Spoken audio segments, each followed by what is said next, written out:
दूर दूर से आए प्रेमी सत्संगी भाई बहन जो आज यहाँ मौजूद हैं, सबको आज का ये दिन, आज का ये सुनहरा अवसर बहुत बहुत मुबारक हो, शुभ हो।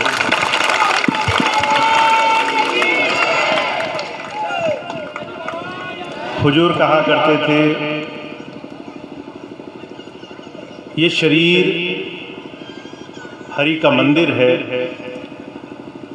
इसमें परमात्मा वास करता है, इसमें उस परमात्मा की ज्योति, उसका प्रकाश विद्यमान है और ये प्रकाश उस परमात्मा का अंदर का स्वरूप हमें जीते जी मिले, इसके लिए हमें किसी गुरु की आवश्यकता होती है। हमें शरीर को रोज बरतते हैं और हजारों हजारों जतन करने के बाद हमें उस परमात्मा की अनुभूति नहीं होती। हमारा अपना जीवन इस बात का जीता जागता उदाहरण है। हम रोज उस परमात्मा को याद करते हैं किसी न किसी रूप में। पर हुजूर कहा करते थे, जिस परमात्मा को तुम पाना चाहते हो, जिस प्रभु की तुम्हें तलाश है, जिससे तुम्हारी विनती है, पुकार है, वो तुम्हारे अंदर ही बसा हुआ है। वो तुमसे अलग नहीं है, अलग नहीं है। उसे ढूंढने के लिए तुम्हें कुछ करना नहीं है। तुम्हें अपने शरीर की कीमत, इस शरीर के सच्चे औचित्य को समझना है। महाराज जी बड़ी सुंदर मिसाल फरमाया करते थे। अगर किसी साधक को देखो जो बाहरी रूप में किसी मंदिर में जाता है, तो वो मंदिर की बड़ी सफाई रखता है, उसको बड़ा साफ सुथरा रखता है, कभी उसमें कोई गंदगी नहीं आने देता, कभी उस मंदिर में कोई अपवाद, कोई विकार, कोई बुरे साधन बनने नहीं देता। और नतीजा ये है, वो उसे बड़ी पवित्रता से, बड़े ऊंचे स्तर पर बाहरी रूप में परमात्मा की भक्ति का केंद्र मानता है। पर जिन सब जीवों को परमात्मा ने मनुष्य का शरीर बख्शा है, उस शरीर में वो परमात्मा कैसे मिलेगा? महाराज जी कहा करते थे,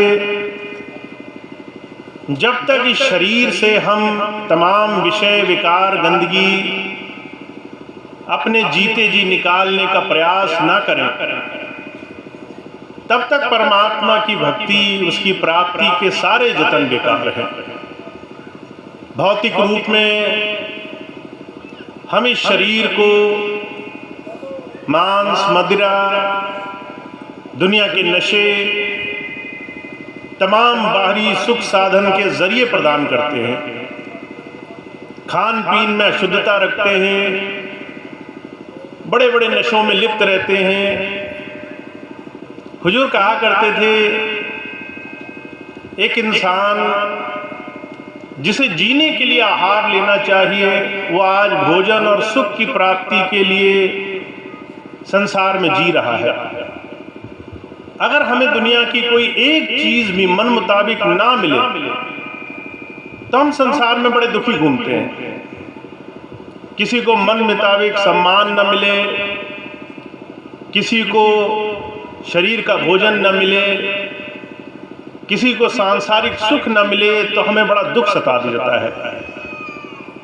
हुजूर कहा करते थे, जब ऐसी स्थिति हो संसार में, दुनिया के विषय, विकार, मान बढ़ाई, दुनिया का तमाम सुख साधन हमारे जीवन का केंद्र बना हुआ हो, और इन तमाम विषय विकारों से हम 24 घंटे लिप्त हो संसार में, एक घड़ी की सुध न हो, तो ऐसे में लाख कोशिश करने के बाद भी प्रभु भक्ति की आस, उसको पा जाने की एक चाह हमारे जीवन में अधूरी बनी रहती है।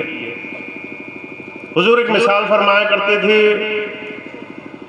एक राजा था, उसने अपने तमाम वजीरों से, मंत्रियों से ये कहलवा भेजा कि मुझे कोई ऐसा सद्गुरु मिले, महापुरुष मिले जिससे मुझे ज्ञान मिल जाए, और अगर ज्ञान नहीं मिला, ज्ञान देने में कामयाब नहीं हुआ, तो फिर मैं उसे बख्शूंगा नहीं।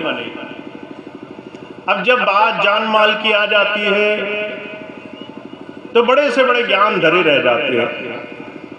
कोई सामने नहीं आया, ढूंढते ढूंढते कई महीने गुजर गए। राजा व्याकुल हुआ, क्या कोई भी ऐसा नहीं है जो हमारे दरबार में जिसे ज्ञान मिला हो, जो महापुरुष हो, जो ज्ञानी हो।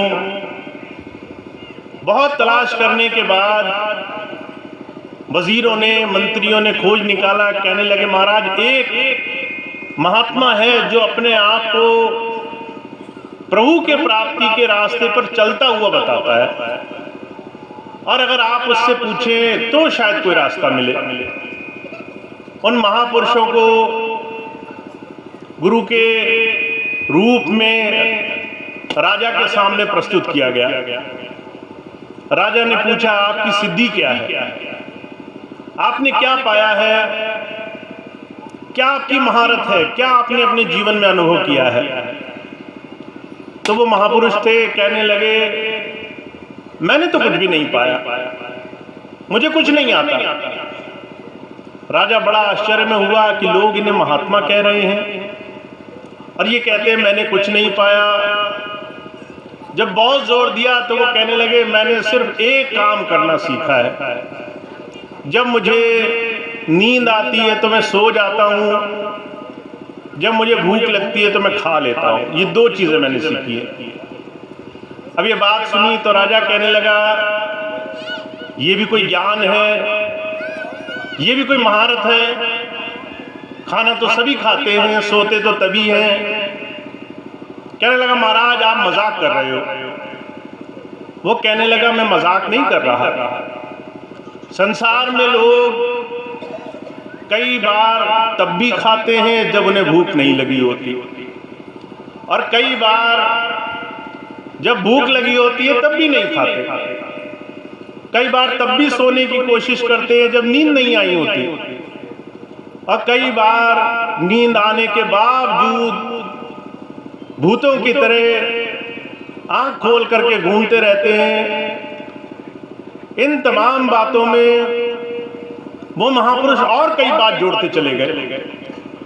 कहने लगे, हालत तो यहां तक है, जब कोई सोता है तब भी उसके अंतर में वो मन से जागता रहता है। हजार तरह से दुनिया की चिंताओं में, व्यसन में, भोग विलास में मन उसका दौड़ता रहता है, और कई बार आपके सामने खड़ा होकर के भी ख्यालों में लिप्त रहता है, वो सचेत नहीं रहता। ऐसी तमाम बातें जब जोड़ते गए तो महापुरुष कहने लगे, मैंने बस एक बात सीखी है, अगर मुझे भूख लगती है तो उसके बाद मैं फिर कोई चीज नहीं देखता। जब मैं भोजन करता हूं, सिर्फ मैं भोजन करता हूं। ना मेरे मन में ख्याल आते हैं, न मन में विचार होते हैं, न मन में कोई और बात होती है। जब मुझे नींद लगती है तो मैं जहां होता हूं वहीं सो जाता हूं। हुजूर मिसाल फरमाया करते थे, ये बहुत बड़े भिक्षुक हुए, उन्होंने ऐसी महारत हासिल की। हुजूर कहा करते थे, जब वो लोगों से बात किया करते थे, प्रवचन किया करते थे, और बीच में नींद आ जाती थी तो वहीं सो जाते थे। अगर बोलते बोलते विचार आता था कि भूख लगी है तो उठ के खाने पहुंच जाते थे। हुजूर कहा करते थे, संतों महापुरुषों की अवस्था क्या है, वो एक वक्त में हजारों चीजों में लिप्त नहीं रहते। वो एक वक्त में एक काम, एक अभ्यास, एक लक्ष्य की तरफ बढ़ने की महारत जीवन में हासिल कर लेते हैं। और यही ज्ञान हमारे जीवन में बड़ा मुश्किल है आज के दौर में। हम भ्रमित हैं, दुखी हैं, परेशान हैं, संसार की हजारों चीजों में लिप्त हैं। इस शरीर को हमने व्यसन का, दुनिया के व्यभिचार का, भोगों का एक बहुत बड़ा अड्डा बना रखा है। ऐसे में जब कोई संत के पास जाता है और अपना दुख कहता है कि मुझे उस प्रभु की प्राप्ति नहीं हो रही, तो कई बार हम इस बात को समझ नहीं पाते। महापुरुष कहते हैं, शरीर को हरि के मंदिर की तरह देखो। ये शरीर हरि मंदिर है, इसमें सच्चे की ज्योति। इस शरीर को परमात्मा की बड़ी भारी देन मानो। कुछ समय के लिए तुम्हें मिला है। इस शरीर में दुनिया के कर्तव्यों का निर्वाह तो तुमने करना ही है। शरीर से जुड़े हुए कर्म निभाने हैं, खाना पीना है, सोना जागना है, फिर इससे जुड़े हुए रिश्ते नाते निभाने हैं। पर साथ साथ इस शरीर में उस परमात्मा की खोज करना भी तुम्हारे जीवन का बहुत बड़ा लक्ष्य है। अगर तुमने इस शरीर में ही उस परमात्मा को नहीं खोजा, तो फिर चाहे दुनिया की तमाम चीजें मिल जाएं, ये तमाम चीजें भी संसार में हमें उस सनातन सुख को प्राप्त नहीं करा सकती। हुजूर मिसाल फरमाया करते थे सिकंदर बादशाह का। सिकंदर के मन में ख्याल आया कि दुनिया की धन संपत्ति, दुनिया का बड़ा सा बड़ा राजपाट मुझे मिले तो मेरी बड़ी ख्याति होगी, सुख मिलेगा। और इतिहास गवाह है, उसने एक नहीं, दो नहीं, सारे मुल्कों पर लगातार हमले किए, खूब मार काट मचाई, सिर्फ इस इरादे से कि मैं एक दिन संसार का स्वामी बनूंगा। एक दिन ऐसा आया, सब कुछ जीत गया, पर जब शरीर छूटने लगा तो बड़ा भारी दुख, बड़ा भारी कष्ट लेकर के संसार से वो मरा। हुजूर कहा करते थे, जब सिकंदर कुछ नहीं ले गया, जब राजा महाराजा कुछ नहीं ले गए, जब सेठ साहूकार कुछ नहीं ले गए, जब हमारे तुम्हारे पूर्वज कुछ नहीं ले गए, जब संसार की हर एक चीज यहीं की यहीं रखी रह गई, तो फिर इंसान का इस भोग में लगना कि हम संसार में बाहरी चीजों में सुख पालेंगे, ये बहुत बड़ी भूल है। महाराज जी एक मिसाल फरमाया करते थे, कहा करते थे, इंसान दूसरों के लिए सुख बटोरने में लगा है, दूसरों के हिसाब से अपने जीवन को जीने में लगा है। माता सुखी रहे, पिता सुखी रहे, परिवार सुखी रहे, कारोबार अच्छा रहे, मान बड़ाई अच्छी रहे, पर कभी अपने ऊपर उसकी नजर नहीं जाती। आखिर वो अपने जीवन में किस रास्ते पर जा रहा है। तो संत आते हैं, सिर्फ यहीं से शुरुआत करने के लिए आते हैं। कहते हैं बाहर जाने से कोई फायदा नहीं, तुम्हें बाहर बाहर तीर्थ व्रत करने हैं, मन की शांति के लिए करते रहो। तुम्हें पूजा करनी है, कोई मनाही नहीं है, तुम्हें व्रत उपवास रखने हैं, कोई संदेह नहीं है, पर इसके साथ साथ तुम अगर इस शरीर के भेद को नहीं जान पाए, अगर इस शरीर के अंदर छुपी हुई उस परमात्मा की सच्ची दया मेहर को नहीं समझ पाए, तो जीवन अधूरा है और बार बार इस दुष्चक्र में फंस के आना पड़ेगा। हुजूर कहा करते थे, परेशानी इस बात की नहीं कि तुम जीते जी काम नहीं करोगे, परेशानी इस बात की है कि जब तक ये काम नहीं करोगे तब तक छुटकारा नहीं मिलेगा, तब तक बार बार घूम घूम के इसी रास्ते की खोज के लिए आना पड़ेगा। तो संत महापुरुष बड़ा जोर दे करके बड़े सरल भाव में यही बात दुनिया के सामने रखने के लिए आते हैं कि अपने समय और अपने जीवन के मोल को हमें पहचानना जरूरी है। महाराज जी ने इसके लिए बड़ा सुंदर इंतजाम किया। महाराज जी कहा करते थे, अगर आप नाम लेना चाहते हो, अगर आप गुरु से अंतर के ज्ञान को पाना चाहते हो, तो सबसे पहले आपको 3 सूत्री कार्यक्रम करने पड़ेंगे। पहली चीज ये तन की शुद्धि। अब तन की शुद्धि क्या होती है? आहार का शुद्ध होना। आपका आहार आपके जीवन और आपके लक्ष्य के अनुरूप होना चाहिए। अगर आपको व्यसन करना है, भोग में जाना है, फिर आप जो करो कोई परेशानी की बात नहीं। हुजूर कहा करते थे, जिसने अधोगति का रास्ता चुन लिया हो, फिर सल के बल जाए या पैर पर जाए, कोई फर्क नहीं पड़ता। पर जिसने प्रभु प्राप्ति के लिए संतों की सोबत कर ली है, उन्हें फिर अपने आहार पर, उसके बाद अपने विचार पर बड़ी शुद्धता बनानी पड़ती है। अगर आपका आचरण, आपका खान पीन आपके जीवन के मूल्यों के अनुरूप होगा, तो आपके जीवन में भजन से उस परमात्मा के साथ जुड़ने का साधन बनने में कोई देर नहीं है। हुजूर कई बार एक बड़ी छोटी सी बात बड़े सरल शब्दों में बयान किया करते थे। कहा करते थे, अगर आपके शरीर में जाने वाला अन्न और आपके शरीर में जाने वाली सांस, इन 2 चीजों पर आप ध्यान रखो। अगर आप जरूरत से कम खाओ और जरूरत से ज्यादा अपने जीवन में स्वस्थता से उस परमात्मा की याद में सिमरन पर ध्यान दो, तो 2 चीजें ऐसी हैं जो आपके जीवन में, जिस एक काम के लिए आपने गुरु की संगत पाई, उसमें फौरन लाभ देना शुरू कर देती है। तो संत आते हैं, कहते हैं ये हमारे शरीर और हमारे इस सबसे सुंदर साधन की सबसे बड़ी जरूरत है। क्या आप इस मनुष्य शरीर को हरि मंदिर की तरह देखो, इसको साफ सुथरा रखो, इसको खूब खूब अपने जीवन में शुद्धता की तरफ लेकर जाओ। और ये काम जिस किसी भाई बहन ने कर लिया है, जिस किसी प्रेमी ने कर लिया है, उसको फौरन अपने जीवन में इस बात का असर दिखाई देता है। महाराज जी, हुजूर कृपाल सिंह जी महाराज के जीवन के बारे में ये बात बड़ी साफ लफ्जों में फरमाई जाती थी कि महाराज जी के पास जब भी कोई कहता था, हुजूर मुझे नाम चाहिए, तो वो कहा करते थे, तुम्हें 2 चीजों को बड़ा ध्यान रखना है। पहला, आपको अपने जीवन में बाहरी रूप पर होने वाले तमाम कामों में शुद्धता रखनी है। दूसरा, अपने मन विचार पर शुद्धता रखनी है।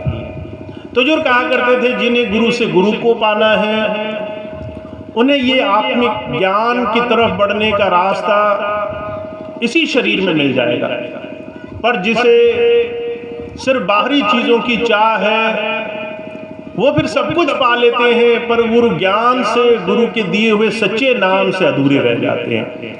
तो आप बड़े भाग्यशाली हैं, आपको ऐसे ही गुरु के दिए हुए नाम से जुड़ने का अवसर प्राप्त हुआ है। इस नाम से जीते जी जुड़ करके आप हर एक वो चीज प्राप्त कर सकते हैं जिसकी कभी भी कामना मन में करी हो, जिससे कभी भी जुड़ने की चाह हमारे मन में रही हो। और इसको जीते जी प्राप्त करने का मौका स्वामी जी के चरणों में बैठ करके हमें और आपको मिला है। तो जो भी भाई बहन गुरु नाम से जुड़े हैं, उनके लिए बड़ा सुनहरा अवसर है। वो अपने जीवन में गुरु नाम की कमाई से जीवन जोड़ना शुरू करें। मुझे याद है, स्वामी जी तो बड़े आसान शब्दों में बात कहा करते थे।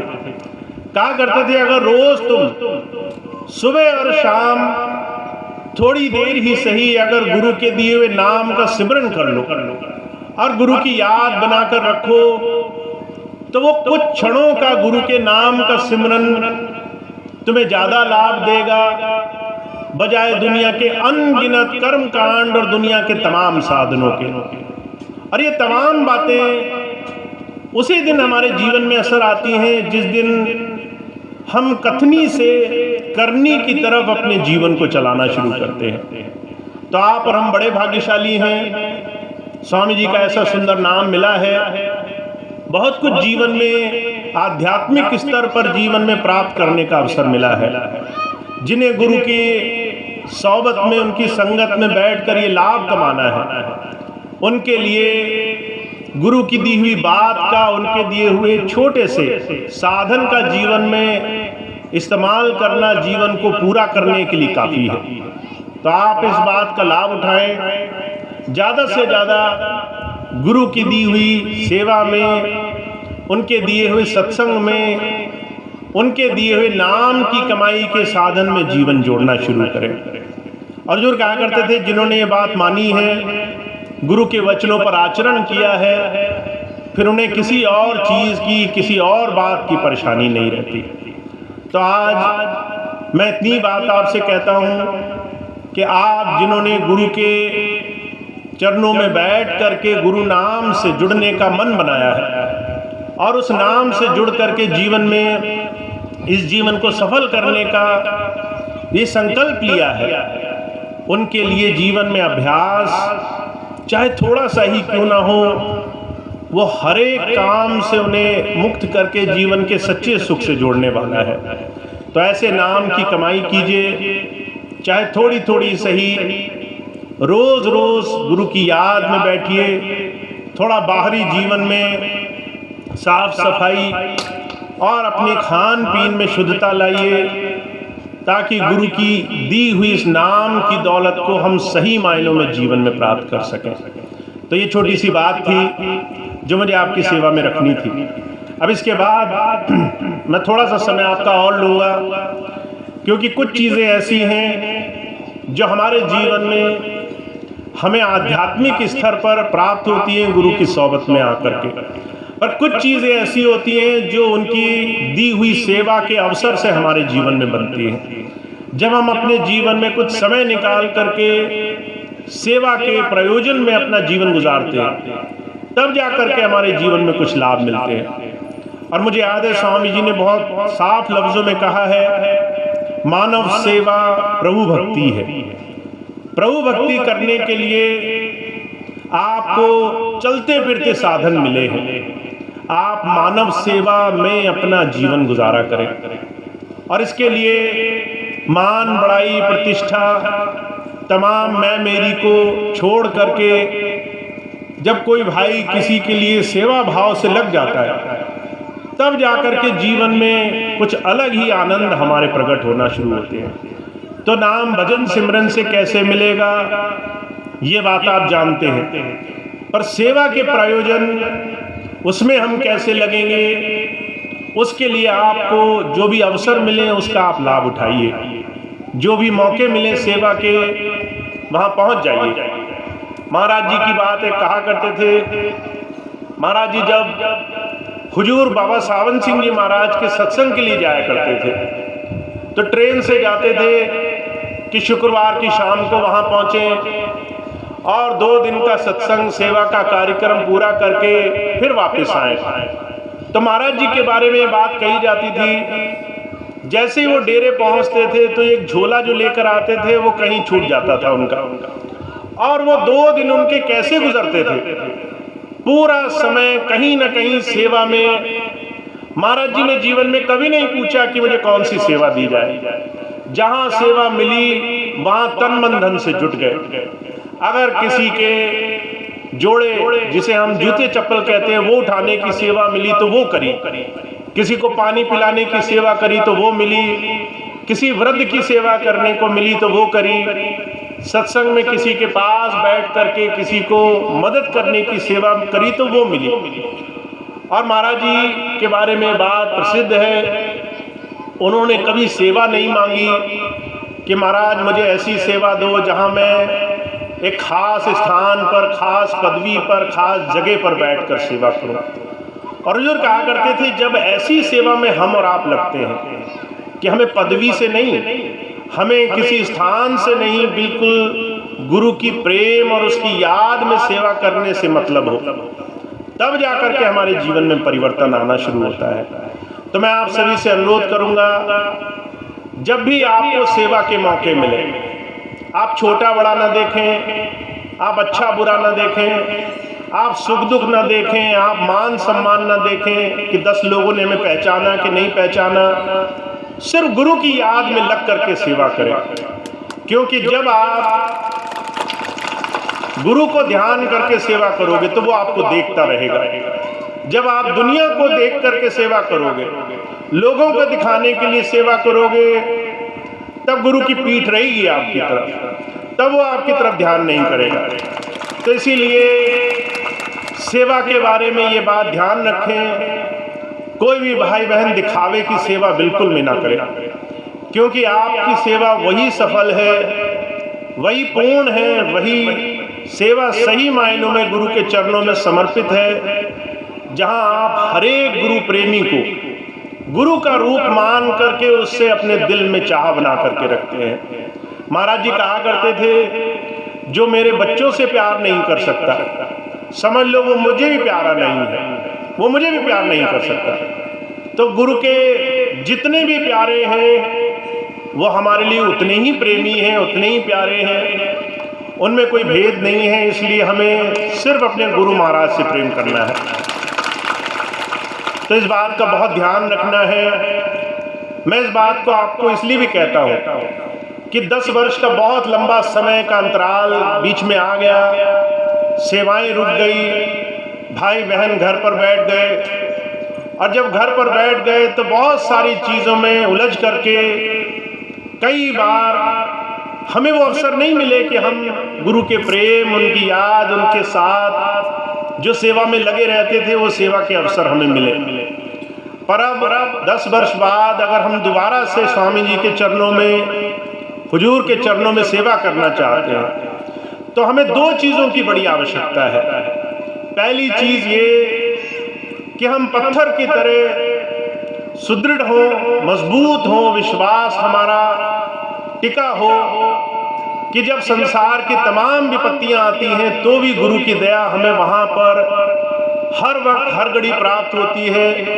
इसलिए विश्वास हमारा ऐसा अडिग हो, और ऐसी सेवा के लिए हम हमेशा तत्पर रहें जहां पर हमें गुरु के बताए हुए छोटे से छोटे साधन में लग करके आगे बढ़ना हो। तो बहुत बड़ी आवश्यकता है कि जो भी भाई बहन, सत्संगी भाई बहन यहाँ पर मौजूद हैं या किसी भी स्थान पर वो आते जाते हैं, वो बहुत सुदृढ़ होकर के, बहुत मजबूत होकर के सेवा के प्रयोजन में लगे। तो इसका मतलब क्या है, जिस भाई बहन को सेवा के लिए स्वामी जी महाराज ने नियुक्त किया और सेवा के लिए आगे जोड़ा, उनके साथ लग करके सेवा के आयोजनों में लगा जाए। कैसी भी सेवा हो, छोटी हो बड़ी हो, उन तमाम चीज़ों से हमें कोई फर्क नहीं पड़ता। दूसरी चीज़ ये कि हमें गुरु के दिए हुए सेवा कार्य में ज़्यादा से ज़्यादा गुरु नाम की चर्चा करते हुए लगना है। हुजूर कहा करते थे, 4 शराबी हो और आपने कभी पी ना हो, आप उनके पास बैठो तो वो दमदम आपको बार बार कहेंगे थोड़ी सी पी कर देखो।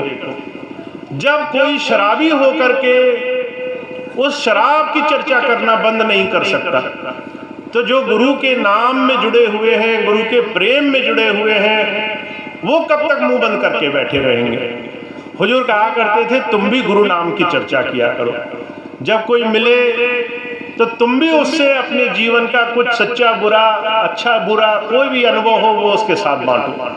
कभी अपने जीवन में गुरु की कृपा महसूस हुई हो तो जो है उसके साथ उसका बयान करो, चर्चा करो। क्योंकि अगर आप किसी एक को भी, संसार में भटके हुए किसी एक जीव को भी गुरु का नाम सुनाओगे, उसके साथ गुरु नाम की चर्चा करोगे, हुजूर कहा करते थे, जितना लाभ 1000 यज्ञ करने से नहीं मिलता, उतना लाभ किसी जीव को गुरु नाम की चर्चा करके उसे गुरु के दर्शन करा लेने मात्र से मिल जाता है। तो आपको ये मौका मिला है कि आप सेवा के आयोजन में और सत्संग के आयोजन में जितना भी समय दे सको वो आप ज़रूर दो, क्योंकि इससे हमारे जीवन में और हमारे तमाम संसार में भ्रमित भटके हुए भाई बहनों के जीवन में अगर गुरु नाम का एक जरा सा भी कण उन्हें प्राप्त हो तो ये जीवन में बहुत बड़ा लाभ होगा। तो आपके और हमारे जीवन का ये लक्ष्य होना चाहिए कि हम खूब प्रेम से सेवा के और गुरु नाम के सहारे अपने जीवन में आगे बढ़ते जाएंगे। तो ये बात कुछ आपके बीच में रखनी थी। इसके साथ साथ मैंने भी कुछ दिन पहले एक बात आपको बोली थी कि फरवरी में हुजूर कृपाल सिंह जी महाराज के जन्म दिवस भंडारे तक कुछ अभी सत्संग के और आपके बीच में आने जाने के जितने भी साधन आपको मिल रहे हैं वो भरपूर मिलेंगे। पर फरवरी के बाद सेवा के लिए जो स्वामी जी महाराज ने एक संगठन का निर्माण किया था जिसमें हम मानव सेवा में लग सकें, उस दिशा में बढ़ने के लिए हम सभी को अवसर मिलेंगे ताकि हम सत्संग के साथ सेवा में भी जुड़ सकें। सत्संग के साथ सेवा के माध्यम से भी जन जन में बैठे हुए हर एक जीव के में बसे हुए उस मालिक की सेवा में उतनी प्रेम प्यार से लग सके। तो आने वाले 3 महीने हम सबको एक बार फिर से संगठित होना है।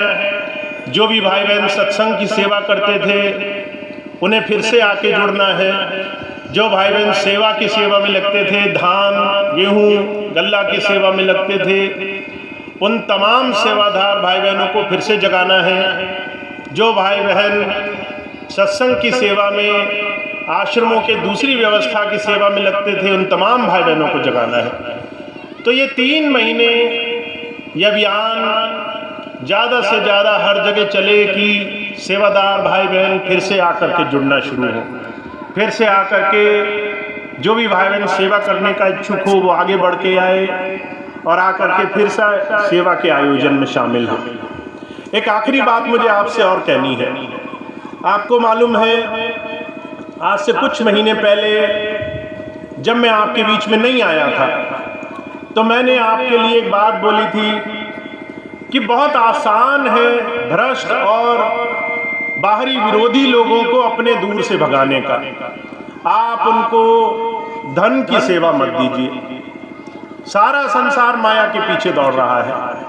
अगर कोई मनमुखी है और वो कोशिश कर रहा है सिर्फ पैसा कमाने की, तो आप जैसे ही किसी को धन की सेवा नहीं देंगे वो आपके बीच में आना बंद कर देगा। किसी को आपसे तब तक ही मतलब है, अगर वो स्वार्थ में डूबा है तो वो सिर्फ और सिर्फ तब तक आएगा जब तक उसे किसी भी प्रकार की सेवा आप दे रहे हैं। तो अभी पिछले दिनों बहुत से प्रयास चल रहे हैं। वो भाई बहन जिन्होंने स्वामी जी के आश्रमों में बड़ा अंधेर नगरी मचा रखी है, स्वामी जी के आश्रमों से स्वार्थ सिद्धि में लगे हैं, स्वामी जी के आश्रमों में उन्होंने किसी तरीके से अपवाद करके उल्टे सीधे काम करके कुछ कागजी कार्रवाई उल्टी सीधी कर रखी है। उनके साथ कुछ और लोग मिले हुए हैं और इन सब को स्वामी जी के साथ या फिर उनकी जो भी शिक्षा रही उसको समझाने का सबसे आसान तरीका ये है कि आप सत्संग और सेवा के उन तमाम माध्यम से उन्हें वंचित रखें जो वो सिर्फ और सिर्फ बाहर आकर के पाना चाहते हैं, उससे लाभ कमाना चाहते हैं। तो सभी भाई बहनों से अनुरोध है कि जिन सत्संगी भाई बहनों को निर्देशित किया जाए, जिनको स्वामी जी महाराज की कृपा प्राप्त हो, जिन्होंने वर्षों वर्षों गांव-गांव में जाके सत्संग किया है, जिन्हें निर्देश हो उनसे खूब सत्संग कराएं, खुद बैठ कर के सत्संग करें। पर जो ऐसे लोग हैं जो स्वार्थ में डूबे हुए हैं उनसे थोड़ा सा बच कर के रहें। ऐसे समय में जो भी इन 2 चीज़ों का पालन कर लेगा बहुत जल्दी इस सुधार में, इस पूरी व्यवस्था सुधार में वो स्वामी जी के मिशन में बहुत बड़ी सेवा अपनी दे देगा। तो आप सभी भाई बहनों से अनुरोध है, प्रयास ये करें जो सिर्फ स्वार्थ के लिए आपसे जुड़ा है उससे दूरी बना करके रखें और जो सेवा से जुड़ा है उसके साथ लग करके सेवा में लगे। तो ये छोटी सी बात मुझे आपके बीच में रखनी थी।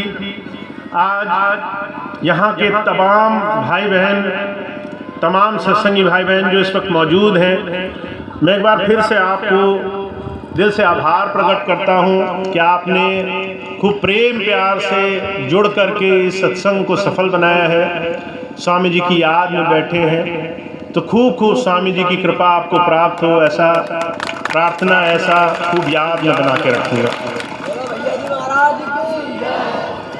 अब आज का कार्यक्रम समाप्त होगा। सभी भाई बहनों को बहुत बहुत धन्यवाद है। अब इसके बाद एक प्रार्थना होगी, उसके बाद सभी भाई बहन प्रसाद लेंगे और आज का कार्यक्रम संपन्न करेंगे। इससे पहले एक खास सूचना ये है, जो भी भाई बहन इस वर्ष जो अभी आने वाला समय है इसमें, तो पूरे पीलीभीत में इस वक्त भाई डोरी लाल जी को चुना गया है कि सिर्फ वो हमसे किसी भी प्रकार की सेवा की रसीद ले करके तभी वो पूरे क्षेत्र में बांटेंगे। इसका मतलब ये हुआ, अगर आपको सेवा करनी है और आप चाहते हैं आप किसी गांव में जाएं, किसी भाई बहन से गले की सेवा लें, वहाँ सत्संग करें, तो आप भाई डोरी लाल जी के मार्फत अपना नाम सेवा में जोड़ सकते हैं, क्योंकि उससे हमें आसानी ये रहेगी कि हर एक सत्संगी भाई बहन चाहे किसी गांव में सेवा कर रहा हो, वो हमारी नज़र में रहेगा और उसकी हर एक छोटी से छोटी गतिविधि को हम स्वामी जी की सेवा मान करके देख सकेंगे, समझ सकेंगे। तो जो भी भाई बहन गले की सेवा करना चाहते हैं और सेवा में क्षेत्र में किसी भी दिशा में जाना चाहते हैं, भाई डोरी लाल जी से संपर्क करें। वह आपको रसीद भी देंगे, जो भी बात हमने उन्हें बताई है वो समझा भी देंगे, और जो भी भाई बहन आगे सेवा के आयोजन में लगना चाहते हैं उनके पास अपना नाम भी नोट करा सकते हैं। तो पहली चीज़ तो ये कि पीलीभीत क्षेत्र में जो भी भाई बहन इस वक्त गले की सेवा करते आए हैं, भाई डोरी लाल जी से संपर्क कर लें। दूसरी बात यह है कि अगले वर्ष से जो समर्पित सेवा स्वामी जी महाराज वर्षों तक चलाते रहे, जिससे बहुत बड़े बड़े सेवा के काम होते थे, अगले वर्ष फरवरी के भंडारे से वो सेवा के कार्य फिर से शुरू होने पर जोर दिया जाएगा। तो सभी भाई बहन जो भी पहले समर्पित सेवा के माध्यम से सेवा करते थे, वो भाई बहन दोबारा से संपर्क कर सकते हैं। तो ये कुछ सेवा से जुड़ी हुई सूचना थी। अब आज का सत्संग कार्यक्रम यहीं समाप्त होगा। आज सभी भाई बहनों ने जिन्होंने बहुत प्रेम से संगत की सेवा के लिए, व्यवस्था के लिए दूर दूर जा करके इस कार्यक्रम का आयोजन किया है, उनको बहुत बहुत आभार, बहुत बहुत धन्यवाद। अब कल एक सत्संग और लगा है, एक दो सत्संग से जुड़ी हुई सूचना मैं आपको बता दूं। कल आंवला की तरफ विशनपुरी में